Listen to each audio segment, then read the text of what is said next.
मुसीबत और आजमाइश में फ़र्क क्या है? मुसीबत और आजमाइश में फ़र्क यह है कि कोई आदमी के ऊपर कोई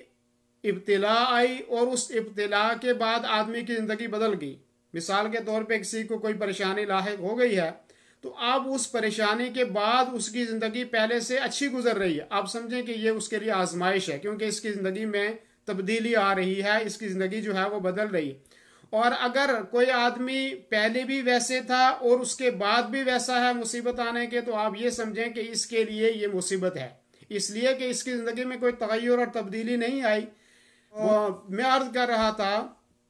कि मुसीबत जो है ये है कि आदमी गुनाह में पड़ा रहे, कोई फ़र्क ना आए उसकी ज़िंदगी में। और आजमाइश ये है कि आदमी के ऊपर कोई परेशानी और कोई तकलीफ आई, तो अब उसने तौबा कर ली और उसके बाद उसकी ज़िंदगी अच्छी होनी शुरू हो गई। मासा था कि मासियत जो है, नाफरमानी जो है, ये दिल की सख्ती का सबब है। नाफरमानी जो हम करते हैं या तंगी जो हम अल्लाह रब्बुल आलमीन की नाशुक्री करते हैं, ये जो है दिल की सख्ती का एक सबब है। जो भी हम गुनाह करते हैं, जो मासियत के काम हम करते हैं, अल्लाह रब्बुल आलमीन की नाफरमानी जो हम करते हैं, तो इससे हमारे दिल जो है वो सख्त हो जाते हैं, हमारे दिलों के ऊपर सख्ती आ जाती है। और इसी तरीके से चेहरों के ऊपर भी उसके असरात नमूदार होते हैं। और बहुत सारे उलमा और ने लिखा है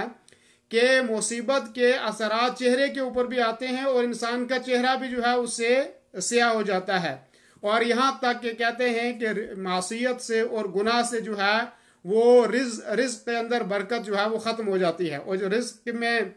ख़त्म होने के जो असबाब हैं, बहुत सारे असबाब हैं, उनमें से एक सबब ये भी है कि आदमी जब गुनाह करता है तो उसके रिज्क में बरकत ख़त्म हो जाती है, उसके रिज्क से बरकत जो है वो उठा ली जाती है।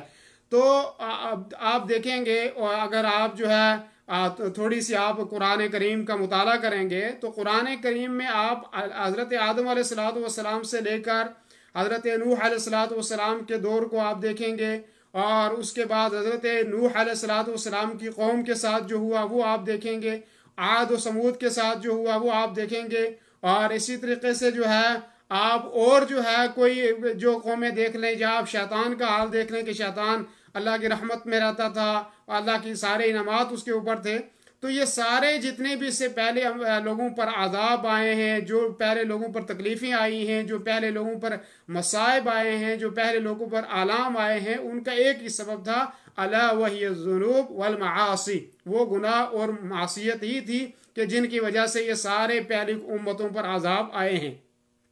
लेकिन पहली उम्मतों के आज़ाब में और इस उम्मत के आज़ाब में फ़र्क सिर्फ इतना है कि पहली उम्मतें एक वक्त, सारी उम्मतें जो हैं बैक वक्त जो है सारी हलाक हो जाती थी और सारे लोग ख़त्म हो जाते थे। लेकिन उम्मत मुहम्मदिया के लिए ये है कि उम्मत मुहम्मदिया को अल्लाह रब्बुल आलमीन एक साथ सबको आज़ाब देकर ख़त्म नहीं करेगा, बल्कि जो है आज़ाब और तकलीफ़ें आएंगी, लेकिन वो सारी तकलीफ़ें आएंगी। मिसाल के तौर पे हदीसों में आया कि जब लोगों के अंदर ज़िना ज़्यादा हो जाएगा, जब गाने बजाने का माहौल ज़्यादा हो जाएगा, जब फहाशी ज़्यादा हो जाएगी, और अल्लाह रब्बुल आलमीन फिर जो है कुछ लोगों की शक्लों को मस्ख कर देगा, कुछ को ज़मीन के अंदर अल्लाह रब्बुल आलमीन दसाएगा। ये सारे अज़ाब जो है इस उम्मत के ऊपर भी आएंगे, और ये जो है इसमें कोई मुश्किल नहीं है, क्योंकि गुनाह और मासी और मुसीबत और फहाशी आप खुद देख रहे हैं कि ये इस वक्त जो है बहुत ज़्यादा है। तो इसी तरीके से जो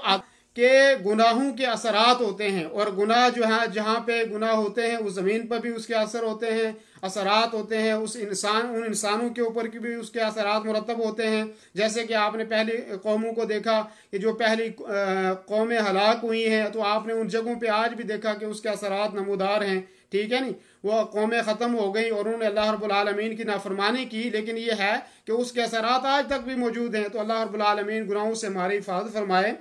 और आसमान से जितनी भी तकलीफ़ें और परेशानियां आती हैं, अक्सर और बेशतर जो है कुछ लोगों के लिए आजमाइश होती हैं और कुछ के लिए वो मुसीबत होती हैं। और अल्लाह रब्बुल आलमीन ने कुरान करीम के अंदर फरमाया, इन्नल्लज़ीना कफ़रू लन तुग़नी अन्हुम वला औलादुहुम मिनल्लाहि शैअन व उलाइका हुम वक़ूदुन नार, कि वो लोग के जिन्होंने कुफ्र किया उनको दुनिया में उनको किसी चीज़ का फ़ायदा नहीं होगा, ना उनको उनकी औलाद फ़ायदा देगी, ना उनको उनका माल जो है वो फ़ायदा देगा। تو اس لیے جب انسان گناہ کرتا ہے، جب انسان سے غلطیاں ہوتی ہیں، جب انسان جو ہے برائیاں کرتا ہے، تو ایسی صورت میں انسان کے جو مال ہوتا ہے وہ بھی کام نہیں آتا، جو اولاد ہوتی ہے وہ بھی کام نہیں آتی۔ اور آپ دیکھ لیں ابھی جو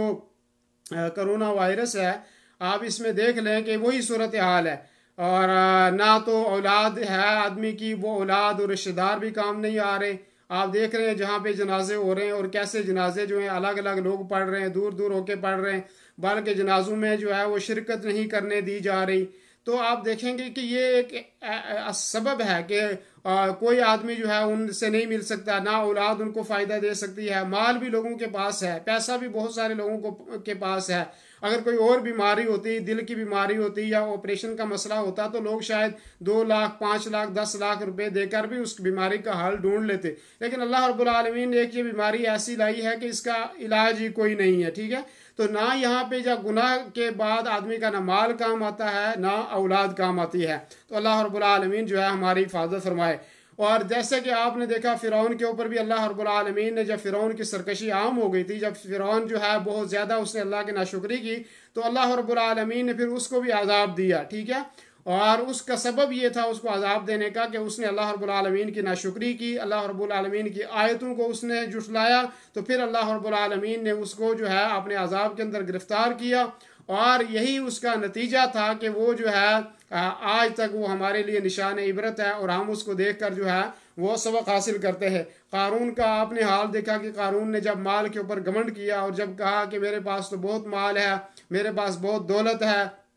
اور اس کے اوپر اترانا شروع کیا، اس کے اوپر گھمنڈ کیا، تکبر کیا، تو آج بھی آپ کو پتا ہے نہ اس کا مال اس کو فائدہ دیا، اور نہ جو ہے کسی دوسرے کو اس کے مال کا فائدہ ہوا۔ تو ایک بات یہاں بہت سارے ضروری سمجھنے کی ہے کہ اگر کسی آدمی کے اندر تکبر آ جاتا ہے، اگر کسی آدمی کے اندر گھمنڈ آ جاتا ہے، تو ایسی صورت میں اس آدمی کا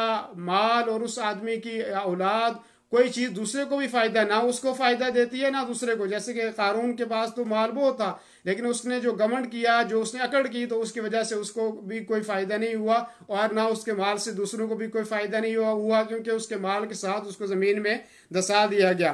اور دینی رہنمائی کے لیے ہمارے چینل کو سبسکرائب کر دیجئے اور گھنٹی کے نشان کو دبا دیجئے تاکہ آپ کو مزید قیمتی ویڈیوز ملتے رہیں۔ جزاک اللہ خیر۔